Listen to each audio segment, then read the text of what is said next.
Nadira was a girl unlike any other in her village, gentle in her voice, yet her words carried the quiet authority of the wind that brushed through the trees at dusk. Her eyes held a golden shimmer, as though the sun had left a trace of its light inside her. Every night, when the world slept, Nadira's mind awakened in dreams that were not merely her own.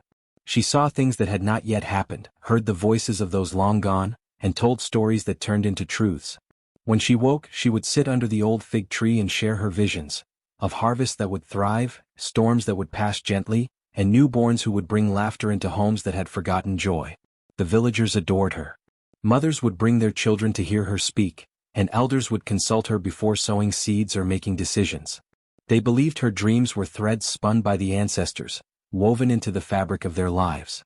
When she told a story of light returning after long darkness, hope filled every heart.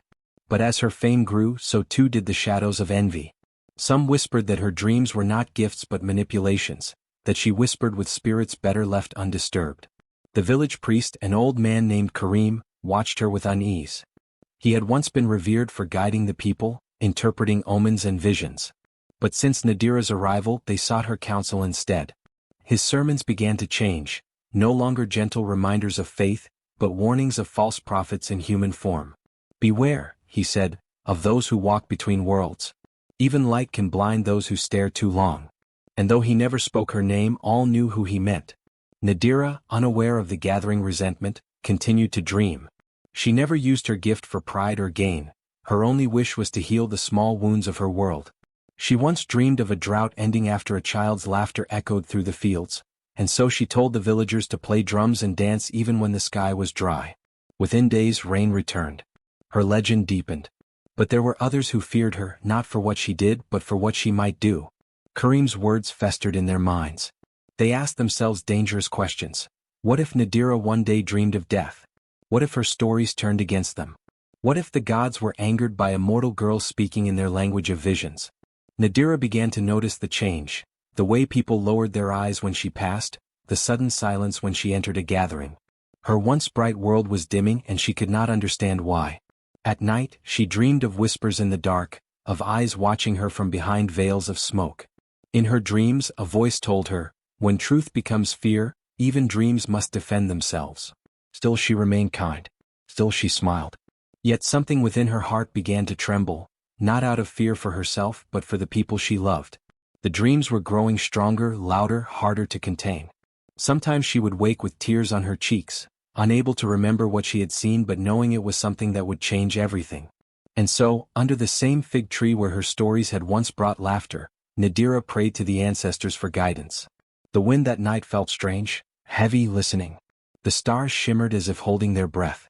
Deep in the silence, she whispered her final plea to the unseen world, "Let my dreams serve the living even when I no longer wake." Unbeknownst to her, the ancestors were already listening, and soon, her wish would be granted in a way neither she nor her village could ever have imagined. For the boundary between her dreams and the waking world was thinning, and the night was preparing to claim her in gold and silence. When Lady Sura arrived in Nadira's quiet village, her presence rippled through the air like a sudden storm. She came dressed in fine silks that shimmered like a serpent's skin, her fingers heavy with gold, and her eyes sharp with the knowledge of her own power. The villagers bowed as she passed, their awe mingled with unease. For Lady Sura was no stranger to authority, she was the governor's cousin, a noble woman whose word could raise or ruin a village. She had come, she claimed, to honor the gifted dreamer, whose name had reached even the ears of the palace. At first, Nadira received her with humility. She offered Lady Sura water from the village spring and spoke softly, never once lowering her gaze in fear or pride. "Your kindness honors us," Nadira said, her tone sincere. But as the noble woman watched the villagers gather around Nadira, eager to hear her speak, a shadow of envy crept across her heart. Everywhere she went, Lady Sura commanded admiration. Yet here, even her silks seemed dull beside the simple linen of the dreamer. When Nadira spoke of a vision she had seen, of the land flourishing after a time of sorrow, the villagers cheered and blessed her name. Sura's smile faltered. They looked to her as if she were a queen, she thought bitterly. And what am I if not born to rule? That night, as the moon glowed over the huts, Lady Sura summoned a few villagers to her side. Her voice was honeyed, her tone calm, but her words carried poison. "You all revere this girl," she said, But have you ever wondered at what price her dreams come true? Have you not noticed how her eyes shimmer like gold?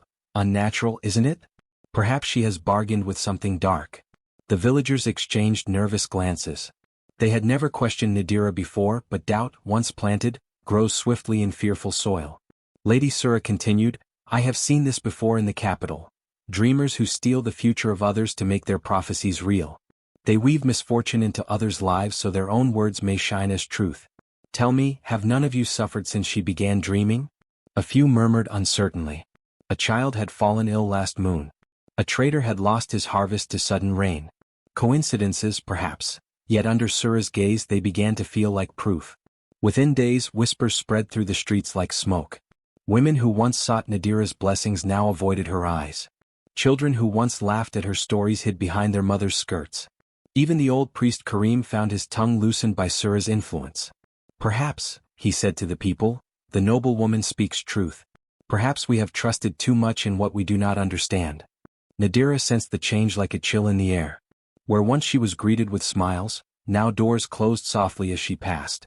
The fig tree where villagers had once gathered to hear her speak now stood lonely under the morning sun. Yet Nadira did not lash out, she only watched the people she loved drift away from her, each one swallowed by a fear they could not name. Lady Sura's triumph was quiet but complete. She had turned faith into suspicion and admiration into dread. Yet still, something unsettled her. For one night as she gazed into her mirror, she thought she saw Nadira's reflection instead of her own, calm, radiant, and sorrowful. It lasted only a moment, but it sent a tremor through her chest. What witchcraft is this? She whispered to the glass. But the mirror only shimmered faintly as though mocking her jealousy. And somewhere beyond the walls of her grand lodging, Nadira dreamed again. A dream of fire swallowing the noblewoman's silks, of gold melting into ash, and of a voice whispering, envy always burns brighter than truth, until nothing remains but smoke. Lady Sura woke the next day uneasy, unaware that her own cruelty had begun weaving the web that would soon entangle them both. For in trying to destroy Nadira's gift, she had unknowingly summoned its most dangerous power, the power to make even vengeance come true. Lady Sura's envy ripened into something darker, a quiet, patient hatred dressed in silk. Her whispers reached the palace before the moon completed its next cycle. The king, curious about the girl whose dreams touched the future, summoned Nadira to the capital for judgment. Sura knelt before him, her eyes downcast but her tongue sharp as a blade. My king, she said softly, I do not wish to harm the girl, only to protect your throne from hidden powers. If her dreams truly serve the ancestors, a simple ritual of purity will reveal it. If not, we will know what evil hides beneath her calm face. The king, cautious but intrigued, agreed. Prepare the ritual, he ordered. Let no harm come to her, but truth must shine no matter how deep it sleeps. When the royal messengers arrived at Nadira's village, the people wept. Some out of guilt, others from fear of what might happen to the dreamer they had once cherished. Nadira herself did not resist. She packed no belongings, took no companions. Only her mother's amulet, carved from bone and strung with golden thread, hung around her neck. If truth is all they seek, she said softly to the villagers who dared to look her in the eye, then truth they shall find. The journey to the capital was long and heavy with silence. Along the road, Nadira dreamed of shadows, of a serpent coiled in a throne room, its breath scented with burning herbs. Each time she woke, the world seemed colder, as though part of her soul lingered in the dream she could not escape. When they reached the palace, the king sat upon his high seat, his crown catching the sunlight like fire. Girl of golden sleep, he addressed her, they say your dreams command fate. I wish to see if fate answers to truth or deceit. Lady Sura stood beside him, her smile gracious, her eyes gleaming with quiet victory. She had already prepared the chamber, a vast marble hall where incense burned in tall bronze bowls. She claimed it was sacred smoke to purify the soul before divine judgment. In truth, the herbs had been mixed with a deadly powder ground from moonshade root, a poison that steals breath and traps the spirit between worlds. As Nadira stepped forward, the air thickened with sweetness. She knelt gracefully on the polished floor, her palms open in surrender. I have never taken from others what was not given, she said. My dreams do not steal, they listen. They echo the hearts of those who have forgotten how to hear. The courtiers murmured among themselves. Some saw sincerity in her eyes, others saw danger. The king gestured for the ritual to begin. Lady Sura approached, her hand steady, her lips murmuring prayers she did not mean. She waved the censer gently, letting the poison smoke curl around Nadira like silk ribbons. At first, Nadira simply closed her eyes, breathing deeply. Her heartbeat slowed, her mind drifting. But then her fingers trembled. Her skin turned pale as the incense grew thicker, and the golden shimmer of her eyes dimmed like a dying flame. The priest, unaware of the treachery, continued chanting. May truth reveal itself in purity, and darkness dissolve in light. Nadira swayed, her body fragile as glass. She tried to speak, but her voice came out in a whisper, trembling between worlds. Then let my dreams speak, when my voice cannot. Those were her last words before she collapsed, her body falling soundlessly to the marble floor. The censer crashed beside her, scattering embers that hissed like serpents. The king rose from his throne in alarm. Call the healers, he commanded. She is faint, awaken her. But no remedy stirred her. Not the priest's chants, not the healer's herbs, not the royal physician's potions. Nadira's body breathed softly, her pulse steady, her face serene, as if she merely slept. Yet her spirit was gone, locked behind unseen doors. Days turned into weeks. The king, tormented by guilt, ordered her body to be placed in a silver chamber surrounded by lilies and guarded day and night. She shall not be buried, he decreed. For she may yet wake and we must greet her with the dawn. Lady Sura pretended sorrow but inside felt a cold triumph. Let her sleep forever, she thought. Let her golden dreams turn to dust. But that night as the palace slept, strange things began to happen. The guards swore they heard soft voices from the chamber, whispers like wind through reeds, speaking words no living tongue could form. One guard fainted when he saw Nadira's fingers twitch and her lips curve into the faintest of smiles. In her endless sleep, Nadira was not gone. She wandered the realm of dreams, walking among spirits, weaving her voice into the very air of the living. The curse that was meant to silence her had only opened a greater door, one that Lady Sura would soon wish had never been unlocked. The village sank into a silence so heavy it seemed the air itself refused to move. Nadira's home, once filled with laughter and the gentle hum of her songs, became a place of candles and murmured prayers.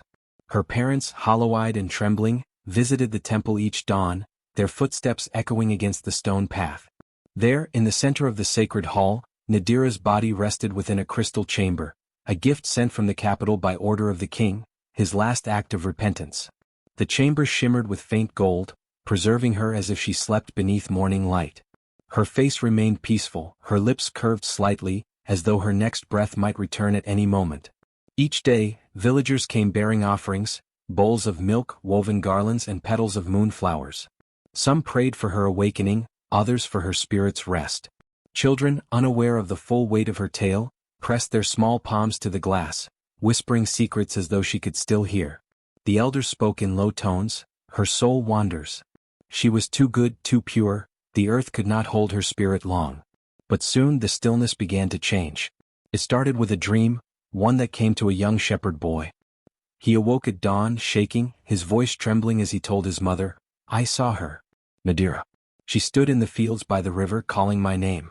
She said, 'Do not be afraid of what walks beneath the stars tonight.'"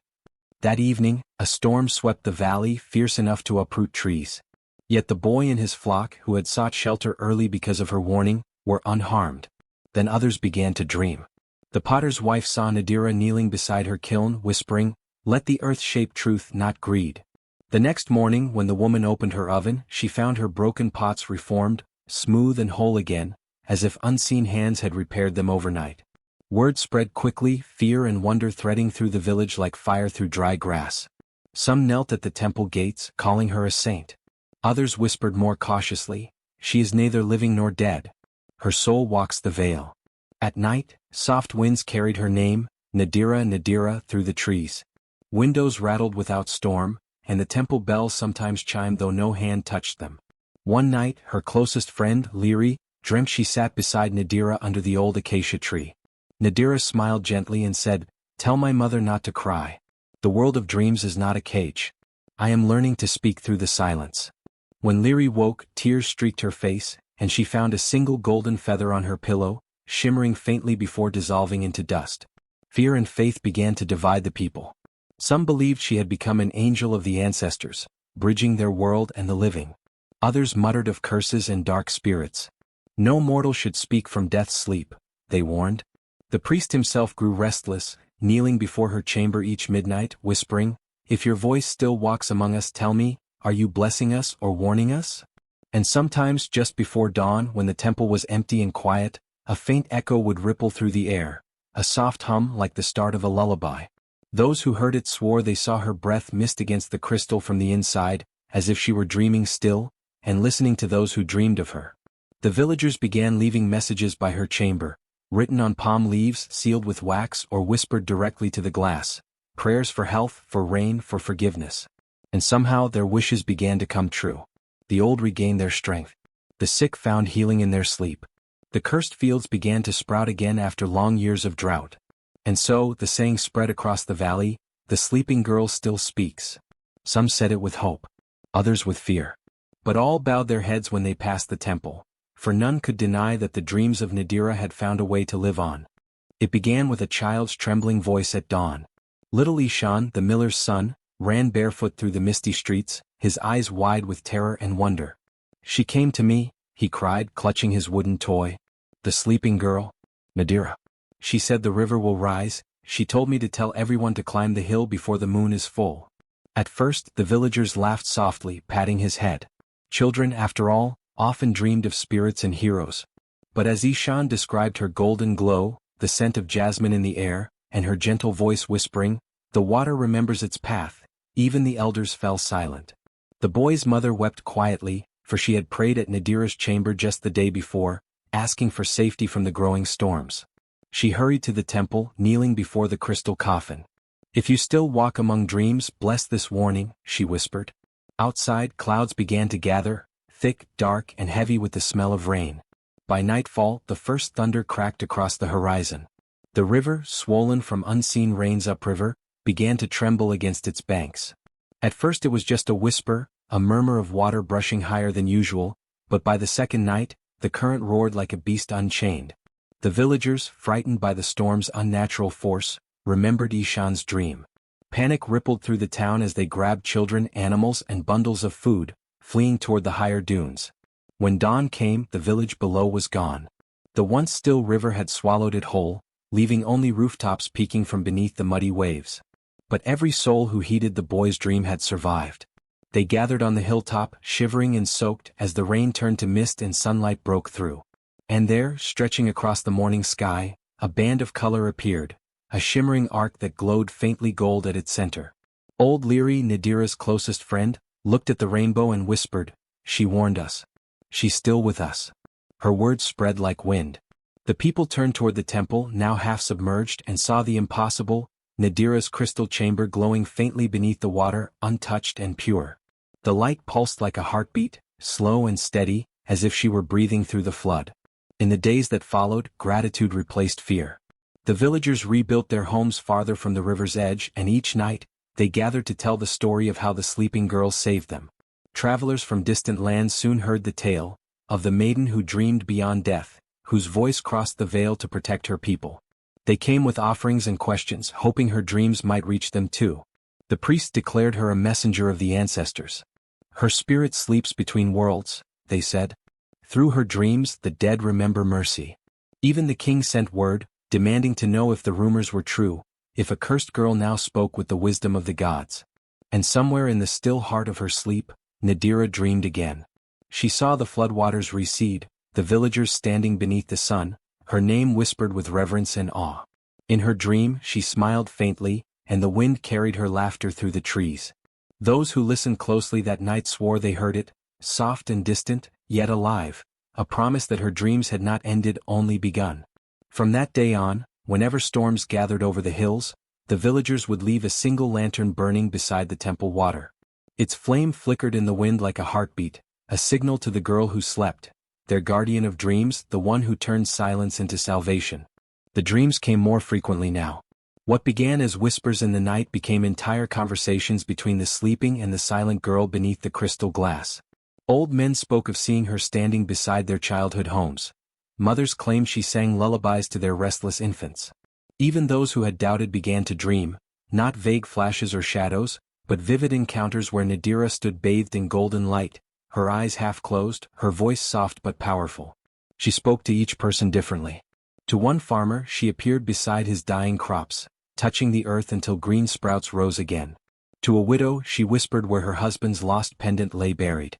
To the midwife she revealed the name of a child yet unborn.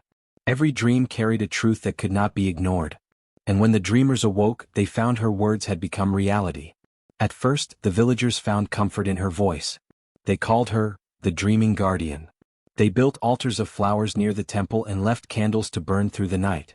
Her parents sat by her crystal bed every evening, holding her hand, believing she could hear them. "Sleep, my light," her mother whispered. "Your dreams are keeping us alive." But as her presence grew stronger, so too did the strangeness in the air. People began to feel her nearness even when awake. The wind sometimes carried her laughter, and candles flickered when her name was spoken.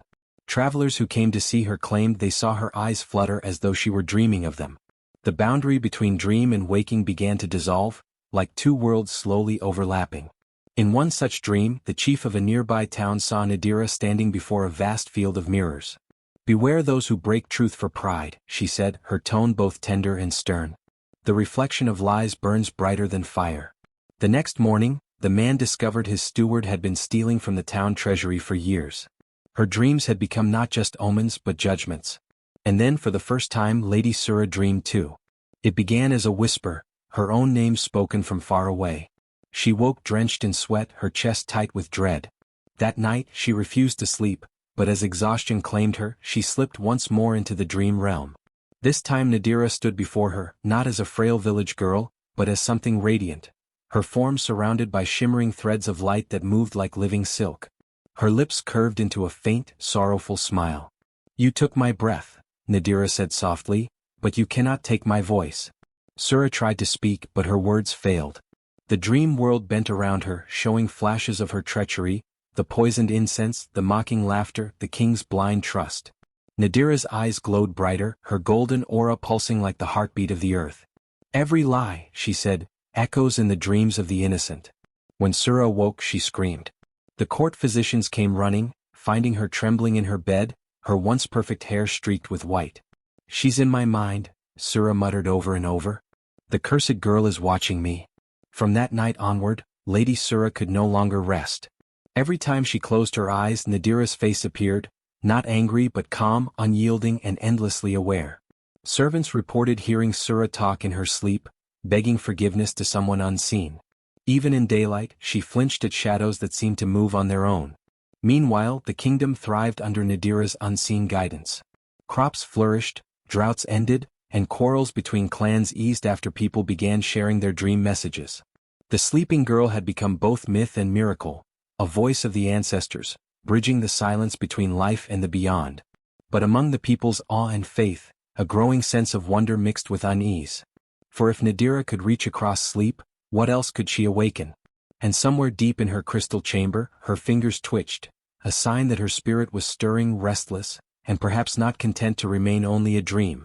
The king sat restless upon his jeweled throne, the golden light of dawn pouring through the palace windows like judgment itself.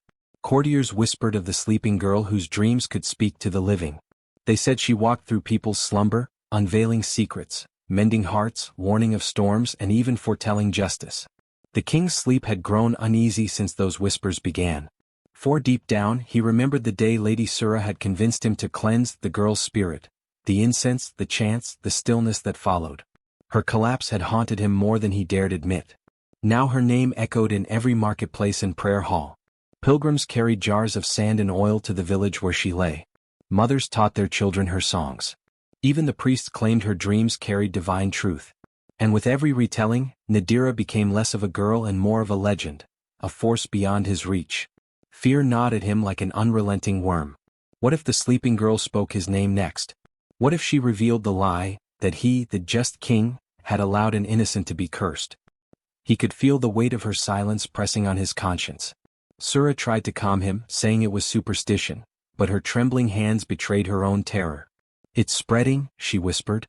"Her dreams are spreading like wildfire. Even the noblemen's wives speak her prophecies before dawn." That night the king made his decision. He summoned his captain of guards, his voice low but sharp. "The chamber where she lies, seal it. No one is to enter, not even the priests. I will not have this girl stirring rebellion from her tomb." The order was carried out before midnight. Iron bars were set into the temple doors and thick stones sealed the windows. Soldiers stood watch in shifts, swords gleaming in the torchlight. Yet despite the king's precautions, peace did not return. As the moon rose, the first guard stationed outside Nadira's chamber heard it, a sound like the wind sighing through glass. Then came a voice, soft and mournful, singing an old lullaby that no one in the kingdom remembered teaching. Sleep is not silence. Sleep is the song of truth. The tune seeped through the cracks of the stone walls, wrapping the guards in an eerie calm. Some claimed they saw golden light flickering inside the chamber, like fireflies dancing in rhythm with the song. By dawn, every soldier who stood guard had dreamt of Nadira. In their dreams, she did not speak of vengeance, but of justice, urging them to open their eyes to the lies they protected. "The truth does not die," she whispered. "It only sleeps." Soon after, whispers spread through the palace. Servants murmured that the guards had begun to question the king's rule. Farmers dreamt of standing before the royal gates, demanding answers. Even the king's generals awoke drenched in sweat, haunted by visions of Nadira standing beside their beds, her golden hair floating like smoke, her eyes neither open nor shut. And in the village where she slept, the people began gathering at the temple gates again, bringing flowers, songs and prayers, not in mourning this time but in quiet defiance. They believed Nadira's dreams had become the voice of the land itself, calling for change. From his throne, the king listened to the distant chants rising from the desert wind, Nadira's name, carried in every breath. He tried to silence her, but the truth was clear now. Though her body slept beneath stone, her spirit was wide awake, and her dreams had begun to stir the hearts of the living. 8. The Awakening Storm, 600 words. The wind began to change its voice, carrying songs that no one in the village remembered teaching it. Every time the clouds gathered above the mountains, the elders said softly, "Nadira is dreaming again." Storms began to mirror her sorrow. When she wept in dreams, rain poured without pause. When her spirit whispered in peace, dawn returned clear and golden. The people no longer feared the thunder. It had become her heartbeat, steady and alive in the sky. Flowers began to bloom in places long thought barren. Golden petals appeared near the temple where her crystal chamber lay, swaying like tongues of sunlight that refused to die. The villagers would kneel before them, whispering, "She is awake, somewhere beyond our eyes." Children placed their hands on the earth and claimed they could feel her pulse beneath their palms. It was said that when Nadira dreamed of joy, even seeds hidden deep in the soil began to stir. Beyond the village, her legend grew into a movement. Travelers and pilgrims came from distant lands, drawn by stories of the dream maiden who never died. They brought candles, amulets, and tears, praying to dream of her even once. Some claimed she had spoken to them in visions, guiding lost lovers home, saving soldiers from ambushes, and warning rulers of storms before they struck. The more the world listened, the stronger her voice became. Her dream had crossed beyond her body, it had become the breath of the land itself. But for Lady Sura, every whisper of Nadira's name was a curse. Her nights were no longer quiet. She dreamed of crystal walls cracking, of golden light pouring out, of Nadira's eyes, soft but unyielding, watching her. Every dawn left her weaker. Servants spoke of finding her wandering the palace gardens, clutching her head, murmuring that the wind was laughing at her. Her beauty began to fade, her robes darkened as though the light refused to touch her. She would wake screaming that Nadira's laughter was echoing from her mirror. Meanwhile, the king's rule trembled. The people, once silent and obedient, began to murmur songs of rebellion. They spoke of justice rising from sleep, of truth that no chain could hold. Secret gatherings formed where villagers and travelers prayed not to gods, but to Nadira's dreaming spirit, asking her to guide them against the greed of nobles and kings. The air itself seemed charged with awakening. Thunder rolled across the horizon like drums of destiny. Farmers left offerings of honey and milk by the riverbank, saying, "If she dreams of us, we shall not fear." Even the animals seemed restless. The horses neighed at unseen voices, birds circled over the temple in golden flocks. Every element moved with unseen rhythm, as if the world was preparing for something vast and ancient. And through it all, Nadira slept, her body still and radiant within the crystal, but her spirit stretched wide across the dream realm. She was no longer just a woman cursed into silence. She had become a bridge between the waking and the unseen, between justice and the forgotten cries of the innocent. The storm did not rage to destroy, it raged to awaken. And as the first lightning struck the palace towers, painting the night in furious gold, the people whispered in awe, the dreamer stirs. The world will never sleep again. 9. The dream confrontation, 600 words. That night, the moon hung low and vast, casting a silver glow across the sleeping land. Inside her chamber, Lady Sura tossed and turned, her breath shallow, her mind drowning in unease. The air grew cold, heavy and still, as if even time held its breath. Then, without warning, she found herself standing in an endless field beneath a sky woven with pale light. The grass shimmered like strands of glass, and the wind hummed softly, carrying a voice she knew too well. Out of the silver mist, Nadira appeared. She was clothed in light, her form neither alive nor ghostly but something beyond both. Her eyes held a quiet fire, a sadness too deep for words. When she spoke, her voice was calm, yet it rippled through the air like thunder cloaked in silk. "You cursed my body, Sura," she said, "but not my spirit. You feared what you could never own." Sura tried to step back, but the ground beneath her feet melted into rippling water, reflecting her face, a face twisted by envy and regret. Around her, the world began to shift. The silver light turned red. The field became a storm. Whispers rose, voices of villagers, the cries of those she had deceived, the laughter of Nadira as a child. Every sound pierced her heart. "Why do you haunt me?" Sura cried, her voice trembling. "You should have stayed asleep." Nadira stepped closer, her gaze steady. "I do not haunt. I remind. Every lie you told was a seed, and now you walk through the garden you planted." Her hands glowed, and the air filled with visions. The day Sura mixed the poisoned incense, the moment Nadira fell, the fear in her eyes, the betrayal in the crowd. Each image burned like lightning across the sky. Sura tried to shield her face, but the storm only grew. Her silken robes caught fire, though no flame touched them. Wind howled, tearing through the field like a living beast. The memories became unbearable. The king's orders, the villagers' tears, her own laughter echoing as Nadira collapsed. She fell to her knees, gasping, her pride unraveling like smoke. Then silence. The storm froze. Nadira stood over her, radiant and sorrowful. "You could have shared the light," she whispered. "But you chose to cage it. And now the light burns everything you built." Sura lifted her head, tears streaking her face. "Please," she whispered, her voice cracking. "End this dream." Nadira's expression softened, and for a heartbeat, the wind stilled. "This is not my dream anymore," she said. "It's yours." At that moment, the field turned to ash. The wind became a roar, and fire swept through the silver horizon. Sura screamed as her reflection shattered into 1,000 fragments, each showing her face warped with fear. She woke suddenly, drenched in sweat, her breath ragged. The chamber smelled faintly of smoke. Trembling, she looked down and froze. Her hands were darkened, streaked with fine gray ash that crumbled at her touch. The incense in the corner had burned itself out, though she had not lit it. The air felt alive, whispering her name in a dozen voices. And from somewhere deep in her mind, Nadira's words echoed like a heartbeat she could never silence. "You cursed my body, not my spirit." Lady Sura fell to the floor, clutching her chest as dawn broke through the window, pale, merciless, and bright. 10. The breaking of the curse, 700 words. The night before the dawn was unlike any the village had ever known. The air felt alive, thick with the scent of rain and the hum of unseen forces. Across the land, people woke from dreams of the same image. Nadira standing beneath a sky of gold, her hand reaching out, whispering, "Come to me. The time has come." Families rose from their beds in silence, hearts pounding with both fear and hope. Without speaking, they made their way toward the temple that had held her body for so long. By the time the first pale light of morning touched the horizon, hundreds had gathered outside the crystal chamber.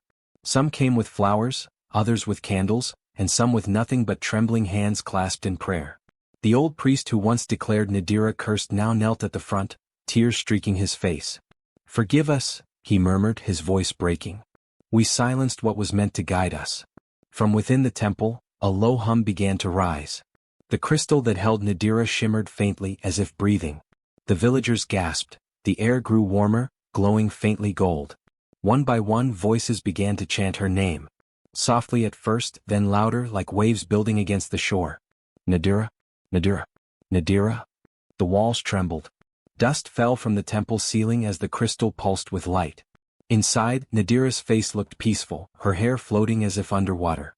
Then, a faint movement. Her fingers twitched. The hum grew stronger, deep and resonant, echoing like a heartbeat through the earth itself. Children began to cry out in awe. "She's waking," shouted a woman near the front. But others could only stare, for the light was no ordinary light. It was golden, pure, and filled with shapes, faint outlines of faces long gone. The ancestors themselves seemed to rise within the glow, surrounding Nadira in a circle of shimmering fire. Lady Sura, who had been dragged to the temple by guards after her night of terror, collapsed to her knees. Her once proud eyes were hollow, her voice a whisper. "What have I done?" she muttered. "I tried to kill her, but she became everything I feared." The chanting grew louder. The ground shook beneath their feet. Cracks began to snake across the surface of the crystal, glowing from within. Each crack released a sound like a sigh, like an ancient soul being set free. Then a blinding flash. The villagers shielded their eyes as light poured out, waves of gold and silver flooding the temple. For a moment there was no sound at all, only warmth and radiance. When the light dimmed, Nadira was no longer encased in the crystal. She was standing. Her eyes opened slowly, gleaming with two reflections, one human, one divine. Her feet touched the floor, but her shadow seemed to ripple like mist. She looked at her people, her expression calm, gentle, yet otherworldly. "You heard me," she said softly, her voice layered with echoes as if 1,000 voices spoke with her. "You did not let me fade." The villagers fell to their knees. Some wept, others bowed their heads in reverence. The old priest lifted his trembling hands. "You are the bridge," he whispered, "between what was lost and what still lives." Nadira looked toward the temple door where the dawn light spilled in. "The curse is broken," she said, though her tone carried both sorrow and peace. "But what I have become cannot return fully to the world you know." As she stepped into the morning light, her form shimmered, part woman, part spirit. The sky above blazed with gold, clouds swirling like the folds of a living dream. Birds took flight, their wings glowing as they circled her. The villagers watched in awe, feeling both the warmth of her presence and the chill of something eternal. Lady Sura tried to reach her, crawling forward, tears streaking through ash on her cheeks. "Nadira," she sobbed. "Please forgive me. Please." Nadira turned, her eyes full of quiet compassion. "I was never yours to destroy," she said. "Only your heart was." Then she touched Sura's forehead gently, and the noblewoman fainted, her nightmares finally silenced. As the sun rose higher, Nadira looked back one final time. "Do not fear the dreams," she said. "They are where the truth sleeps, waiting to awaken." And as the villagers watched, her body dissolved into golden mist, rising with the dawn, her voice echoing through the wind. "I am awake and so are you." From that day on, when morning light touched the temple walls, it shimmered faintly, as if remembering the girl who once dreamed the world awake. The sun had fully risen by the time Nadira stepped beyond the temple's threshold. Golden light rippled around her like threads of silk, catching in her hair, her eyes, her very breath. She no longer looked entirely mortal. The air itself seemed to part in reverence wherever she walked. The villagers, trembling and awestruck, lowered their heads. Some wept, others whispered prayers, but Nadira's gaze remained soft and steady, not of wrath but of understanding. Her first words carried through the silence like music. "Do not fear what you do not understand," she said, her voice echoing gently in every heart. "Fear is the shadow of wisdom, and even shadows must learn to fade." Those who had once doubted her crawled forward, sobbing. Mothers clutched their children, confessing the words they had spoken against her. Elders, who had once called her cursed, pressed their foreheads to the ground. Nadira moved among them, touching each bowed head with a hand that glowed faintly with warmth. "You feared me because you feared truth," she whispered. "But truth is the dream that lives even when we wake." A hush fell as she turned toward the broken figure of Lady Sura. The noblewoman knelt in the dust, her fine robes torn, her eyes red from sleepless nights. Tears streamed down her face as she trembled, unable to meet Nadira's gaze. "I destroyed you," she cried. "I wanted to silence your light because I could not bear my own darkness. Punish me, please, only let me rest." For a long moment, Nadira said nothing. The air around her shimmered as if listening to her thoughts. Then she knelt beside Sura, her expression serene, touched by sorrow but not anger. "You do not need my punishment," Nadira said softly. "You have carried it in your heart every night since you cursed me. I offer you something greater than vengeance, understanding." Sura looked up, her lips trembling. "I don't deserve forgiveness." Nadira smiled faintly. "No one does. Forgiveness is not deserved. It is given, like morning light to those who wake from the dark." The crowd watched in silence as Nadira placed a hand on Sura's chest, and a golden glow spread across the woman's heart. Her sobs quieted, her shoulders eased, and for the first time in years, peace touched her face. When Nadira stood again, the wind stirred around her, carrying the scent of jasmine and rain. Her voice rose, soft yet powerful. "Let it be known," she said, "that mercy is not weakness. It is the dream that saves the soul from breaking." The villagers began to chant her name, not as they once did in fear or desperation, but in devotion. Nadira, the Dream Queen. Word spread across kingdoms and distant lands of the woman who walked between worlds, who healed through dreams and spoke to the lost in their sleep. Her temple became a sanctuary for those haunted by guilt or sorrow. It was said that if you slept beneath its roof, your dreams would show you the truth you needed most, and if Nadira's soft voice reached you in the night, it meant you were forgiven. Years passed and the village prospered in peace. Children grew up hearing her story, repeating her words before sleep. "Dream kindly, for your dreams may one day speak." And though her body was never seen again, each dawn carried a faint shimmer across the fields, a golden mist that danced above the earth. The villagers would smile and whisper, "The Dream Queen walks again," for they knew she was never gone. Nadira had not merely awakened from her curse, she had become the bridge between sleep and soul, the eternal whisper that reminded humankind that even in silence, compassion still speaks. Generations passed, and Nadira's story became a thread woven into the very fabric of the land. The village that once mourned her now stood as a place of peace, surrounded by moonlit fields that shimmered with silver sand and quiet wind. Travelers spoke in hushed voices as they passed through, not out of fear but reverence, for it was said that on certain nights, when the moon hung low and bright, the air itself seemed to hum with her name. Those who slept under the open sky on such nights often woke with tears in their eyes and warmth in their hearts. They claimed that in their dreams, a soft voice had spoken to them, gentle, patient, and filled with ancient wisdom. Some said she warned them of coming danger. Others said she simply told them the truth they had long ignored. The people called her the dreaming prophet, the woman who had once been cursed to silence yet now spoke across generations. Parents told their children, "Do not fear your dreams, for Nadira walks through them." The old and sick slept in peace, believing that her voice would carry them gently into the next world. And for those burdened by guilt or sorrow, her words came as both comfort and guidance. "Let go," she would whisper, "for forgiveness is the key that unlocks every dark corner of the heart." In the capital city, even the royal family honored her. Once a year, on the night of her awakening, they released hundreds of paper lanterns into the sky, tiny lights rising toward the heavens, symbolizing her golden spirit ascending beyond the reach of pain. The glow of those lanterns would drift far across the land, reflecting in rivers and lakes like fragments of dreams returned to earth. It was said that Nadira never truly died. Her spirit became one with the rhythm of sleep itself, her voice carried on every sigh of the night wind. When storms came, she calmed them. When droughts lingered, she whispered to the rain. Even the animals seemed to move more softly when the moon shone full, as though listening for her song. Children grew up repeating her words before closing their eyes. Words may fade, but dreams never die. It became both prayer and promise, a reminder that truth endures even when silenced, that kindness echoes long after it is spoken. And though no one had seen her crystal chamber for centuries, some said that deep within the old temple ruins, her golden light still flickered faintly beneath the stone. Travelers who dared to wander close swore they could hear faint singing, the same melody that had once guided an entire kingdom from fear into hope. Thus, the legend of Nadira lived on, not as a tale of tragedy but as one of transcendence. She was remembered as the girl who turned her curse into a blessing, her silence into song, and her sleep into a bridge between worlds.